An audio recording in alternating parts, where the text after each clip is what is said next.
when inducting Cowboy Bob Orton Jr. into the St. Louis Wrestling Hall of Fame.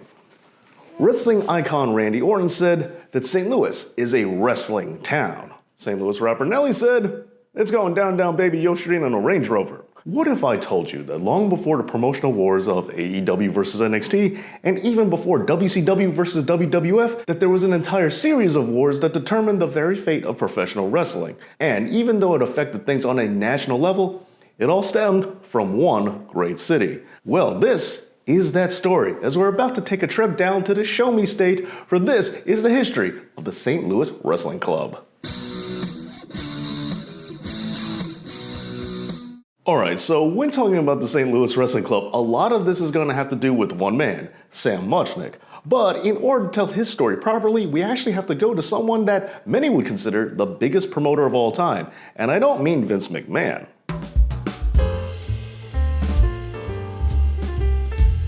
The entire foundation of the St. Louis Wrestling Club rests on one man, Sam Muchnick. Muchnick was born Jeshua Muchnick in the Ukraine. Then, in 1926, Muchnick would take a job with the St. Louis Times newspaper as a member of the sports staff covering the St. Louis Cardinals baseball team as well as professional wrestling. This led to him forming a relationship with Tom Packs, who was considered by many to be the top promoter in the entire industry at the time, as Packs was widely recognized for his intelligence as a promoter and his abilities as a businessman. Following the Gold Dust Trio, Packs realized that work matches were definitely the way to go. Tom was known for accepting fees to have his wrestlers drop the title to another region's wrestler, thus trading the title with other promoters. This frequent moving of the belts worked to establish more interest in fans, as well as also making Tom a little money on the side, allowing him to create Tom Packs Sports Enterprises, which established itself as the area's top sports franchise, promoting both boxing and wrestling.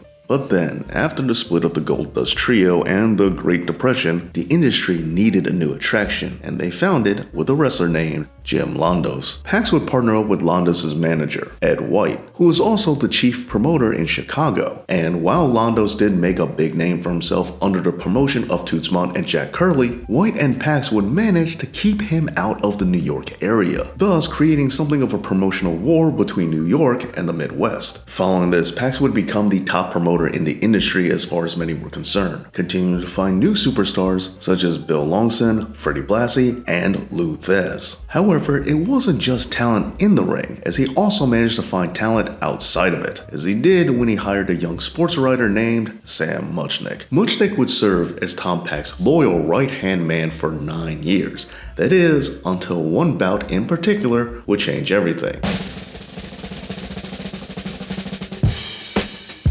Packs promoted the match of Joe Louis versus Tony Musto, which did extremely well in the Kiel Auditorium. However, despite its success, Packs only gave Muchnick $200, which was less than the standard 10% commission fee. As a result of this, as well as encouragement from Jim Londos, who was also on the outs with Packs, Muchnick decided to strike out on his own and start promoting for himself. Now, in the beginning, Muchnick would have to rely on veterans such as Ed Strangler Lewis and other talents that he would receive from Jack Pfeffer just to get him started. And on top of all this, Muchnick also had to take a hiatus from promoting wrestling in order to serve as a member of the United States Air Force during World War II. However, things were about to change. After losing $350,000 in the stock market, Tom Packs would have to relinquish his own company, and he sold Tom Packs Sports Entertainment Incorporated to the Mississippi Valley Sports Club, which was run by Bill Longson, Frank Tunney, and Lou Thez. And wouldn't you know, it was around this time that Muchnick was approached by Paul Pinky George from Iowa, as well as Tony Stetcher from Minnesota, about forming a brand new wrestling union, which would become known as the National Wrestling Alliance. Following this, Thez would partner up with Muchnick, thus creating one of the greatest dynasties in professional wrestling history, with St. Louis serving as the epicenter of this new wrestling boom period. The St. Louis Wrestling Club quickly became a flagship promotion, and was known quite commonly throughout most of the business simply as the St. Louis office of the NWA. Muchnick was a giant in the industry. He served as the NWA president for a total of 25 years across multiple terms, from 1950 to 1960, and again in 1963 to 1975. But what made Muchnick special wasn't just his power, it was his professionalism. He was famous for his meticulous attention to detail and impeccable honesty in all of his business dealings. Hall of Famer Lou Thez reinforced this by saying that Sam was a very straightforward promoter who paid talent right on the barrelhead. St. Louis was widely considered the best payoff town in the business. And this, for many people, is where they got their mentality of how professional wrestling should be treated, that it should be treated like a real sport and it should have integrity. And you know what? The high quality didn't stop there either, as St. Louis was also known for having one of the very best television programs that ever existed in professional wrestling, and it hailed from the famous Chase Plaza. Now, the big televised showcase for Muchnick was without a doubt Wrestling at the Chase. This weekly televised program, produced by KPLR-TV, ran all the way from May 23, 1959 to September 10, 1983, airing approximately 1,100 episodes, and was widely regarded as the gold standard for wrestling television. Talent saw St. Louis as the proving ground. If you were able to get over with the crowds of St. Louis, then you were well on your way to becoming an NWA World Champion. Under Muchnick's watch, a lot of future stars would be made, such as Harley Race, Ric Flair, Dory Funk Jr., and Terry Funk, as well as many others. But in addition to this, one of Muchnick's biggest hallmarks was that he ran a very conservative ship built on realism, trust, and integrity. His rules were clear: no silly gimmicks, no unnecessary stipulations, and never, ever touch the referee, or even put them in a compromising position. But every now and again, things would go awry, resulting in moments that would nearly destroy the reputation that he had worked so hard to build. One of the first examples of this happened in February 1973 during a taping of Wrestling at the Chase, when Missouri champion Johnny Valentine faced Terry Funk. Muchnick was running behind for the taping, and as a result, he missed a finish that was booked by Pat O'Connor that saw Terry Funk using a chair to attack Johnny Valentine's leg in order to secure the win and the championship. The fans were irate, and so was Sam Muchnick once he finally arrived. This finish broke every rule of credibility that Muchnick very much believed in, which resulted in Funk quickly dropping the title. Then, in August of the following year, Muchnick reluctantly booked the chaotic wildman, The Sheik, who is known for his brawls and blood in his home territory of Detroit. This resulted in absolute chaos, as the disqualification before the bell even rang threatened to start a riot in the Kiel Auditorium. Muchnick was so furious that the Sheik would be banned from any further dates in St. Louis. Then, in April of 1975, Harley Race defended the Missouri State title against Johnny Valentine in a 2 out of 3 falls match. In the deciding fall, Race won, even though Valentine's leg was draped over the bottom rope, and when the referee ignored his violation, the fans erupted into a riot. Ray Gillespie was struck by a beer bottle, and announcer Larry Matisick had to duck when another bottle hit a ring light, but was cut nevertheless. But after all this, Muchnick's biggest concern wasn't even the heat, but it was actually the betrayal of the audience trust, where he felt that a family could have been there for the first time. What if their kid was hurt? Those families won't come back. Muchnick understood that credibility took years to build and seconds to lose. His commitment protected St. Louis for decades, but time would march on.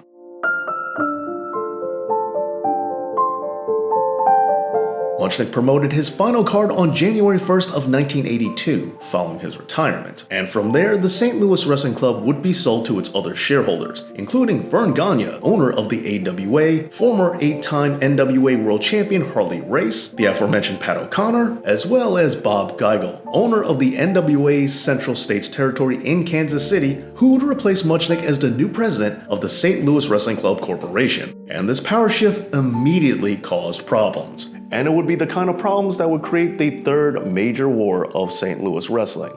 But this war would be the big one.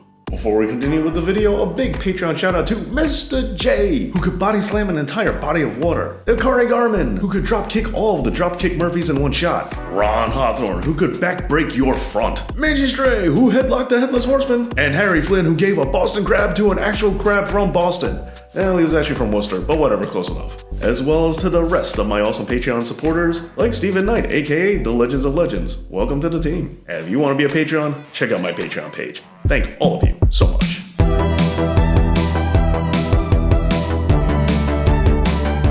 previously mentioned longtime announcer Larry Matisick was one of Muchnick's proteges, who felt that the new ownership's booking philosophy, led by Geigel and Kansas City's interests, did not fit that of St. Louis, as they wanted to include St. Louis in the Kansas City circuit, which Matisick and Muchnick saw as a downgrade. Furthermore, the meticulous business operation under Muchnick collapsed as the new owners began draining the account, leading to overdue bills, which was completely unheard of under Muchnick's watch. Soon thereafter, Matisick would resign as an employee in early 1983, which happened right after Muchnick resigned as an advisor, and this would result in the biggest battle yet. Matisick was determined to restore the integrity of St. Louis wrestling, so much so that upon his resignation, he began discussions with Charlie Mancuso, manager of the St. Louis Arena, then known as the Checker Dome, and they would form a competing promotion, Greater St. Louis Wrestling. Matisick's vision was to rebuild the promotion using Muchnick's principles: clean finishes, tight television, and logical athletic storytelling. He assembled a roster of top talent. Greater St. Louis Wrestling quickly began drawing massive crowds, ranging up to 6,500 fans in attendance. Now, while this does sound very good on paper, the reality was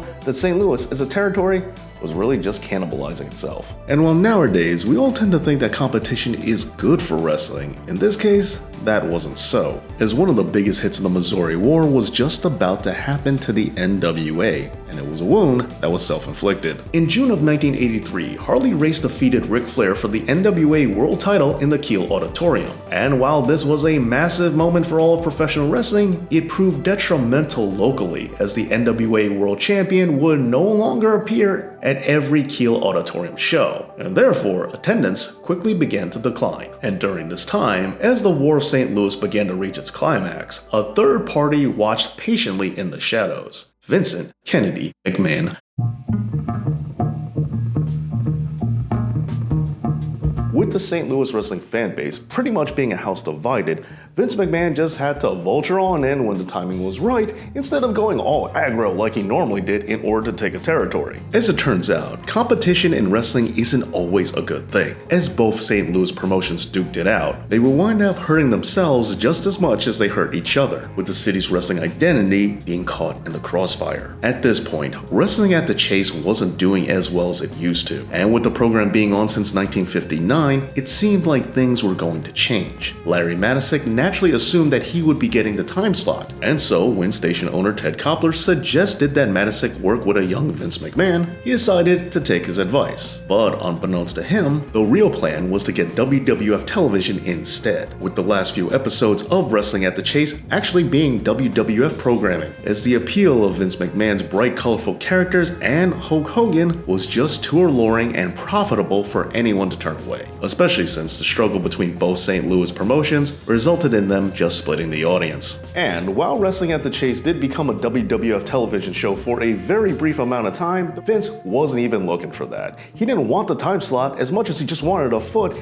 into the territory, and he got it. And so, with the War of 1983 in St. Louis effectively destroying the territory, it was only a matter of time. The Bob Geigel-run NWA St. Louis promotion would continue operating until late 1985, with the last St. Louis Wrestling Club card taking place on New Year's Day 1986. The company would ultimately be purchased by Jim Crockett Promotions, which would eventually turn into WCW before it was bought by the WWF. And as for Larry Matisick, despite Vince winning the territory, Matisick would end up working for the World Wrestling Federation, managing towns around the St. Louis area until 1992. Now, when it comes to the legendary locations that wrestling in St. Louis took place in, things wouldn't fare better for those buildings either, as the St. Louis Arena, also known as the Checker Dome, constructed in 1927, would be demolished in February of 1999. And as for the Kiel Auditorium, well, it would host Starrcade in 1990, however, that was just before it was demolished in 1992. However, just 2 years later, on the site where the Kiel Auditorium stood, a brand new arena would be built. This time, it would be called the Kiel Center. However, it would quickly go through several name changes. It is now known as the Enterprise Center. But regardless, the St. Louis Wrestling Club, under the guidance of Sam Muchnick, was a commitment to doing things the right way, establishing a foundation of trust and legitimacy that was quite unique in the business. Alright, so there you go, the history of St. Louis wrestling. What are some of your favorite St. Louis moments? Let me know down in the comments. And please make sure you give this video a big like and that you're subscribed to this channel. I want to give a big thank you to all of my Patreon supporters, and also thank you for watching. And as always, Dave knows.